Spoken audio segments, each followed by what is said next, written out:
On November 4, 1922, a team of researchers led by British archaeologist Howard Carter discovered a step that marked the entrance to King Tutankhamun's tomb.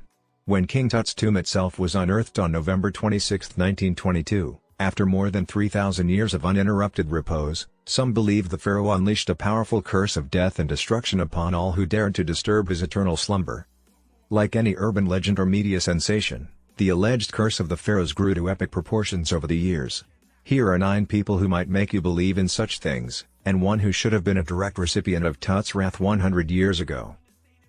George Herbert, 5th Earl of Carnarvon. The man who financed the excavation of King Tut's tomb was the first to succumb to the supposed curse. Lord Carnarvon accidentally tore open a mosquito bite while shaving and ended up dying of blood poisoning shortly thereafter. This occurred a few months after the tomb was opened and a mere 6 weeks after the press started reporting on the mummy's curse, which was thought to afflict anyone associated with disturbing the mummy. Legend has it that when Lord Carnarvon died, all the lights in his house, or, according to some accounts, all the lights in Cairo, mysteriously went out. Howard Carter, the archaeologist who discovered the tomb, gave a paperweight to his friend Bruce Ingham as a gift. The paperweight appropriately, or perhaps quite inappropriately, consisted of a mummified hand wearing a bracelet that was supposedly inscribed with the phrase, "Cursed be he who moves my body." Ingham did not die from the mummy's curse, though his house burned to the ground not long after receiving the gift. When he tried to rebuild, it was hit with a flood. George J. Gould was a wealthy American financier and a railroad executive who visited the tomb of Tutankhamun in 1923 and fell sick almost immediately afterward. He never really recovered and died of pneumonia a few months later. It's said that Lord Carnarvon's half-brother suffered from King Tut's curse simply by being related to the amateur Egyptologist. Aubrey Herbert was born with a degenerative eye condition and became totally blind late in life. A doctor suggested his rotten, infected teeth were somehow interfering with his vision, so Herbert had every single tooth pulled from his head in an effort to regain his sight. It didn't work. He did, however, die of sepsis as a result of the dental surgery, just 5 months after the death of his supposedly cursed brother. Hugh Evelyn White, a British archaeologist, visited King Tut's tomb and may have helped excavate the site.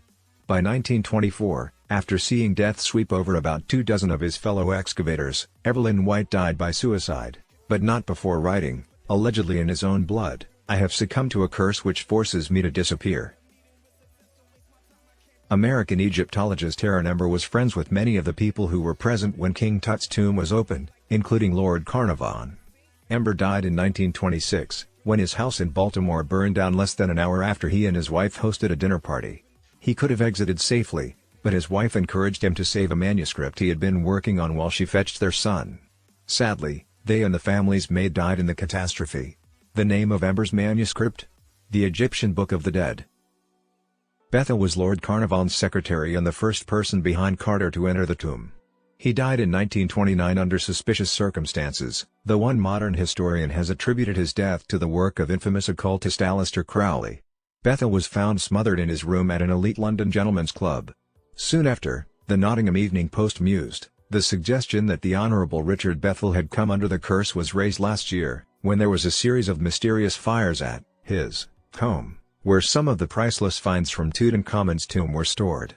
No evidence of a connection between artifacts and Bethel's death was established, though.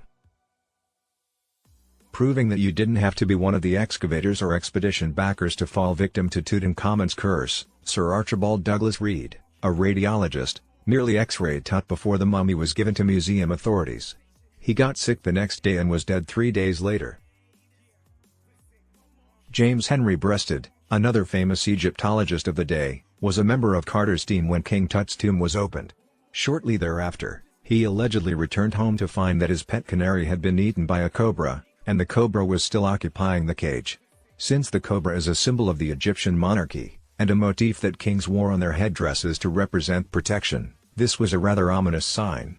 Breasted himself didn't die until 1935, although his death did occur immediately after a trip to Egypt.